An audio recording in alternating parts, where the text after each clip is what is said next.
Welcome to Flexbone 101. Today we're going to talk about play calling, which is a video I've been really excited to make. So to know a little bit about how to call plays in the Flexbone, you need to remember nag. And these are three concepts in order that we try to evaluate every play call on how we want to call a play and where we want to call it to. So NAG standing for numbers, angles, and grass. And I'll take you through what those mean. So numbers is very simple. We're going to draw a line through the center, and we're going to see how many defenders are on one side of the line versus how many are on the other. Or we can create a favorable situation by pulling a guard, running counter, doing some different things. So you'll see here that we're actually in an over formation, and the defense has moved their corner over to match our over, and they've moved a safety over as well. So if we're drawing an imaginary line from the center, and there's a nose guard head up on the center, so he counts as 0.5. So we have 6.5 guys on one side, and we have 4.5 guys on the other. Typically, we would want to run to the 4.5 guys because we feel like we have a better advantage there. I think this might be a topic for another video. It's one of my favorite formations, and it puts defenses in a bad spot. But depending on how defenses defend over, that can either give you an extra half man or running to typically away from the over, called the nub side, can be an advantage. Then we need to talk about angles. So angles vary on what angle typically the B-back or whoever is taking on a given play. So looking here, we've got two different examples. At the top, we're running midline, so we want to look at the angles in the A-gap. So you'll see here that with the defense in an odd front, we can pretty much run midline to either side. However, in the bottom photo, notice that there is a D tackle in the right B-gap, but there is no one in the left B-gap. So typically we would want to run triple away from that 3 technique, so we would want to go left. So the basic idea is giving your players the correct angles where the play is going to be successful. And lastly, we have grass. And grass is a pretty easy concept, so this is why you'll see a lot of Flexbone teams run to the field, is because you've got a little bit of space to the boundary if you're all the way over on the hash, especially in high school. And you got a lot of space over to the field. So if the numbers are even and the angles are even, typically the best play call would put you to the field because you have so much more space to work. Your outside plays have a further corner that you can turn, and typically it just is a better play call unless for some reason you like things into the boundary. And there are instances where that can happen. So, Flexbone play calling, why I love this offense, why I fell in love with this offense, is literally the if-then play calling. Is that for every situation, you can take what the defense is giving you and say, if the defense is doing this, then we're going to do something else. So if the defense does X, then we're going to do Y. So I'll take you through a couple of the basics of that right now. Obviously, as you get into more in-depth formations and plays and tags, that can be a little bit different, and that's kind of in your back pocket. But this is how you should structure your play calling, how you should scout the teams that you're going to play. So really easy. I mentioned this earlier. If the defense has an 8-man box, I have a really basic, 4-4, 4-2-5, whatever you want to call it. But if that's an 8-man box, the first thing I like to do is run over because that's going to force the defense. Either they're going to move the free safety over to match it, they're going to move the corner over to match it, they're going to move that strong safety that I have as a $sign over to match it, and somewhere the defense is leaving themselves exposed. And the key is realizing how they're going to expose themselves, as well as most defenses typically only have one check to this. So once you figure out how they're going to play it, it's very easy to manipulate your play calling to take advantage of it. In a similar vein, If a defense is in an odd 3-3 stack, some might call it a 5-3, 3-5, however you want to do it. But if it's still an 8-man box, 3-3 stack, run a heavy, a tackle over,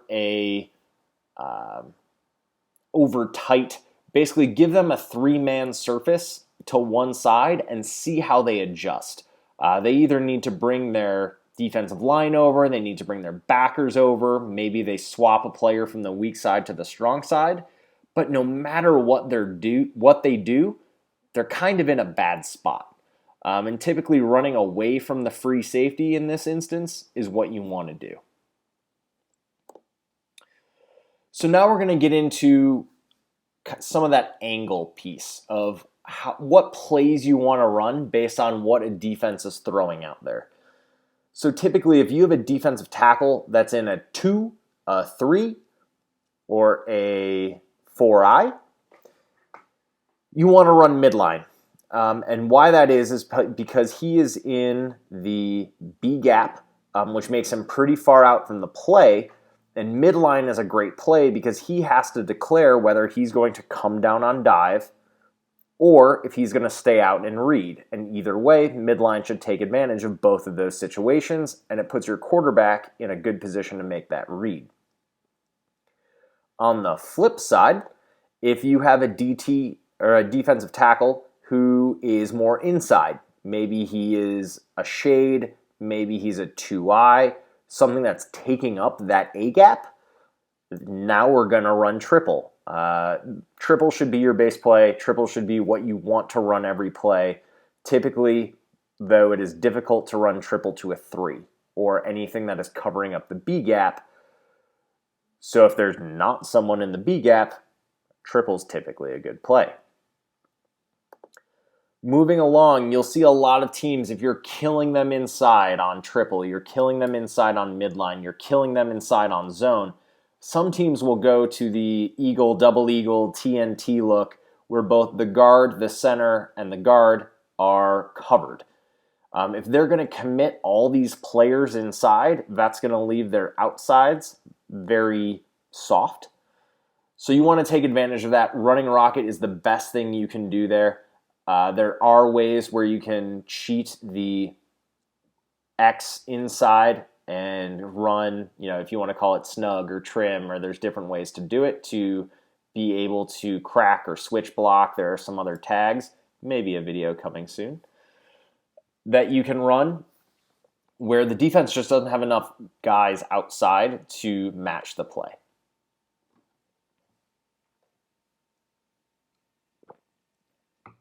Next, if a defense is going to give you a 2-high shell with an odd front, a lot of times in a B gap box, and I drew this box basically from the outside of the B gap on both sides. If you only have 3 players in that box, you should probably be running zone. And the reason is because you have more players to block all of those individuals, and it allows your B-back to find the hole and get through it, and there's not a lot of other help inside. And so worst case scenario is you're ripping off 4, 5, 6 yard runs because they just are outmanned in the middle. This is a fun one that you'll see. A lot of defenses when they play Flexbone teams will shift or rotate their secondary when they see motion. They're saying, hey, if the left A-back is going in motion, they're running midline right, or they're running triple right, or they're running rocket right. And the way to take advantage of this is typically that free safety, even if they get to the center, if they go over that center line and are cheating, to run anything from a counter series, whether that's counter option, whether that's QB counter, whether that's an A-back counter, a trap backside, but being able to open that up because they're missing a player on the backside.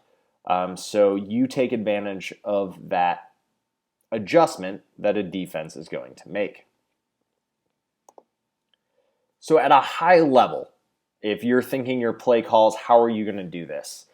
So if the defense is selling out inside, maybe they're blitzing, maybe they're stunting, if they're packing the box and making those gaps hard to run through, run rocket, right? Get them to the outside, force them to have to adjust back outside to open up that inside again. And on the flip side, maybe you're very strong to the outside. Maybe on film you've shown you're strong to the outside, and they've got a lot of guys to the outside and a soft middle. Run inside. So the idea is you have this cat and mouse game is you're going to hit them where they're soft until they adjust, and then you should have an adjustment to that. This is an old Flexbone adage, but if a player is easy to read, he's difficult to block. But if a player is difficult to read, he's easy to block. So if your quarterback is having trouble making the reads, whether they're feathering out, whether they're just better players, call plays where they're not having to read, right? Call your zone dives, call your QB follows. I don't know why I put triple there. I think I meant rocket. But the idea is if your quarterback's having trouble reading, take the read out of his hands. Let's call the play that puts you in the best position.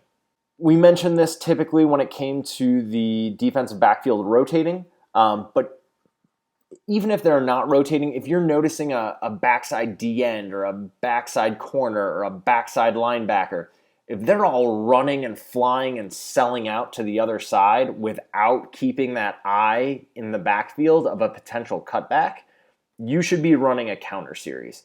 Whether that's an ISO, counter, QB counter, counter option.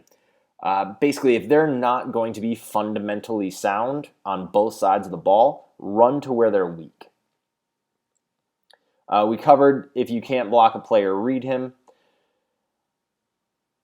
And then for the last point, teams can decide, right? If you're facing a triple option team, a good defense coordinator can say, hey, of these three players, this one is the strongest, so we're going to take that away.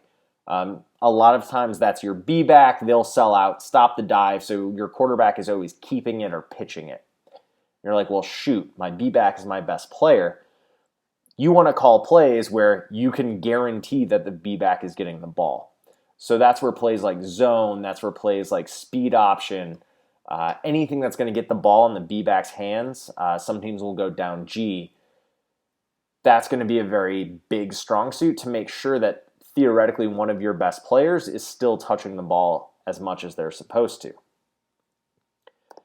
And so when we get to play calling, you may be asking, this is great, how do I apply this? Or maybe we're weeks into the season, what do we do?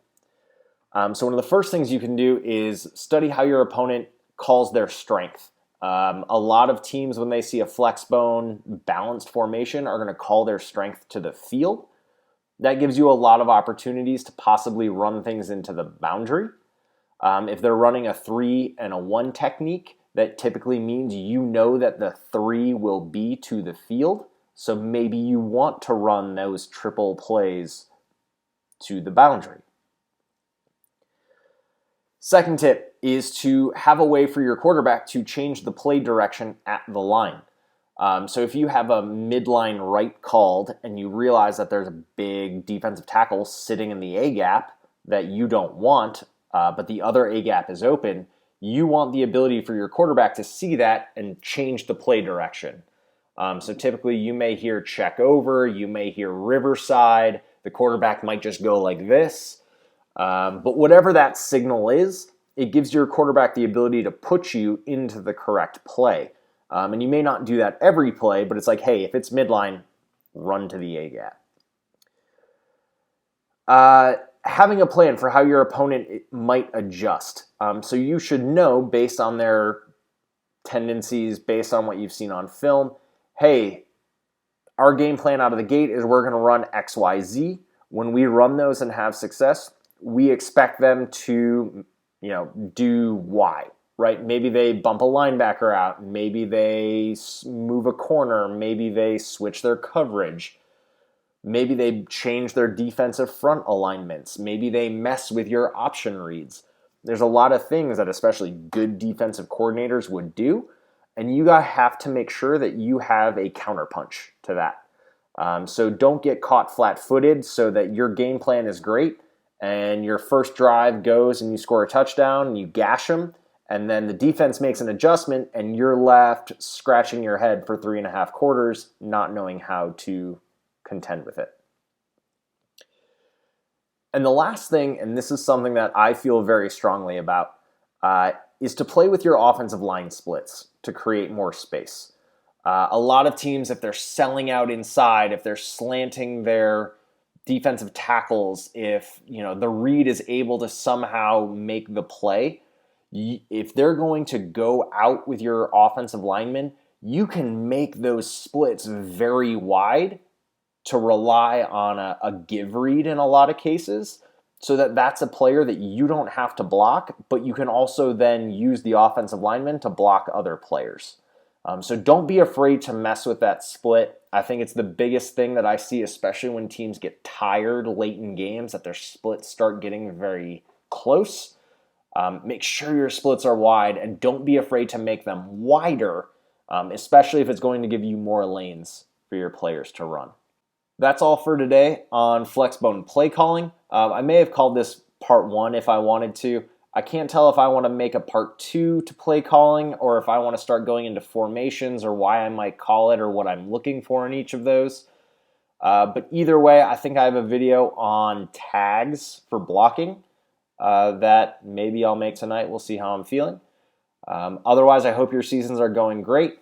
Let me know in the comments if there's anything specifically you want to see, or just tell me how your season's going. And good luck.